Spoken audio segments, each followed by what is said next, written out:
नमस्कार, मी सारिका अजय. आपल्या चवीनुसार चॅनलमध्ये तुम्हा सर्वांचं खूप खूप मनापासून स्वागत आहे. आज मी बनवणार आहे कच्ची हळदीच्या वड्या. इथे मी 150 ग्राम कच्ची हळद घेतली आहे. ड्रायफ्रूट्स घेतले आहेत. आता ते मी मिक्सीमधून बारीक करून घेणार आहे. मखाने घेतले आहेत.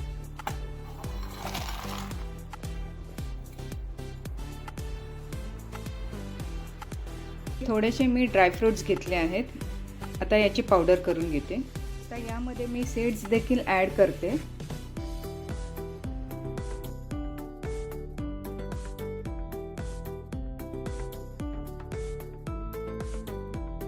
कच्ची हळदीची पेस्ट करून घेऊ. वाटताना यामध्ये अजिबात पाण्याचा वापर करायचा नाही.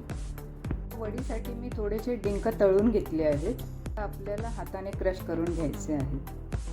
आता यामध्ये क्रश केलेले डिंक,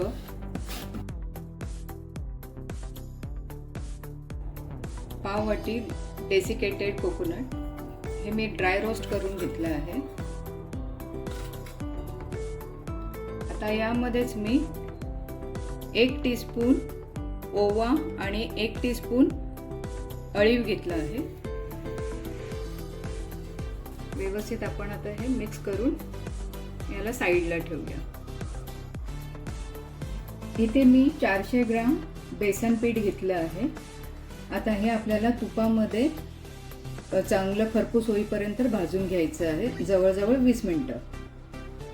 तर यामध्ये मी तूप ॲड करते.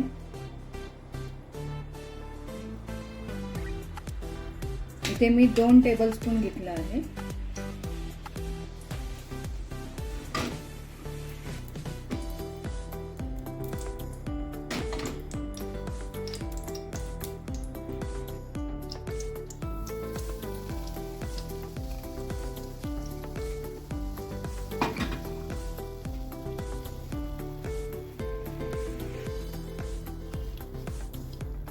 यामध्ये मी अजून 2 टेबलस्पून तूप ॲड केलं होतं. आता आपला खरपूस भाजून झालेला आहे. आता एका बोलमध्ये ट्रान्सफर करून घेते.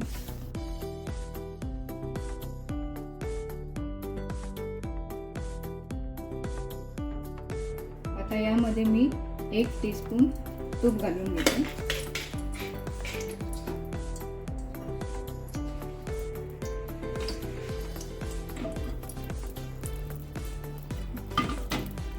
मिक्सीमधून हे जे ड्रायफ्रूट्स वगैरे आपण बारीक केले होते ना, ते फक्त मी ड्राय रोस्ट करून घेतलेले. आता थोड्याशा तुपामध्ये याला आपण भाजून घ्यायचं आहे.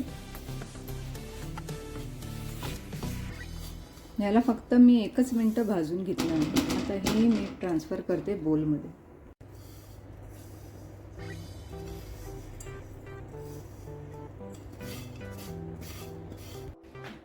आता यामध्ये फक्त 1/2 टीस्पून आपल्याला तूप घालून घ्यायचं आहे.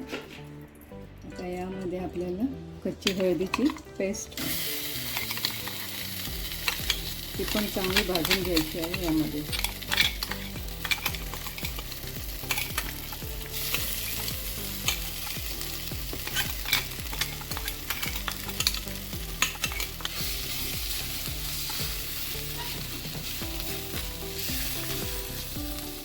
अगदी स्लो फ्लेमवर करायचं आहे.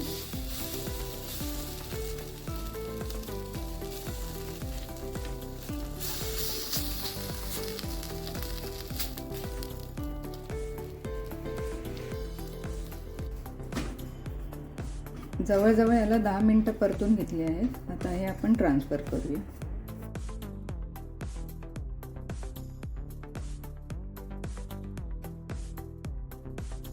यामध्ये मी 1 टेबलस्पून तूप घालून घेते. इथे 350 ग्राम मी गूळ चिरून घेतला आहे. हा साधा गूळ आहे.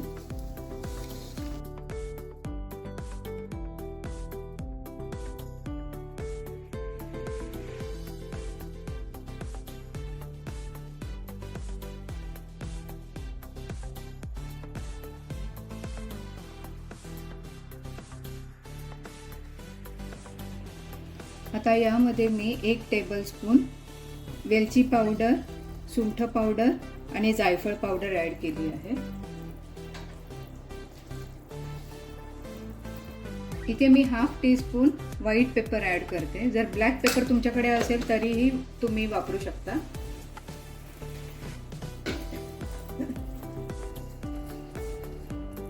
आता यामध्ये मी 3 टेबलस्पून मिल्क पावडर ॲड करते.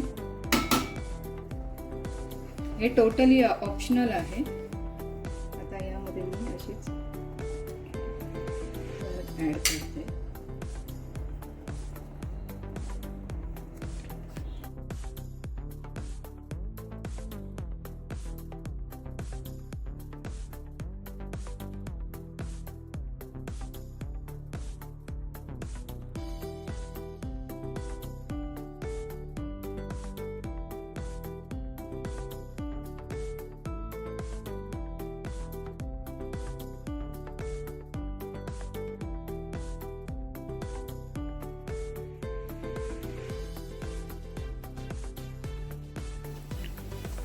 आता गॅस बंद करते.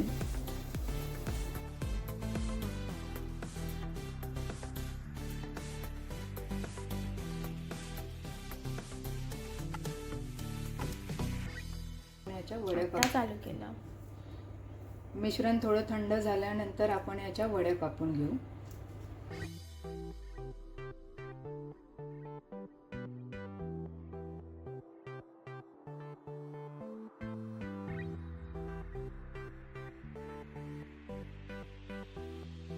तयार आहेत आपल्या पौष्टिक वड्या. जर तुम्हाला माझी रेसिपी आवडत असेल तर नक्की माझ्या रेसिपीला लाईक, शेअर, सबस्क्राईब करायला विसरू नका.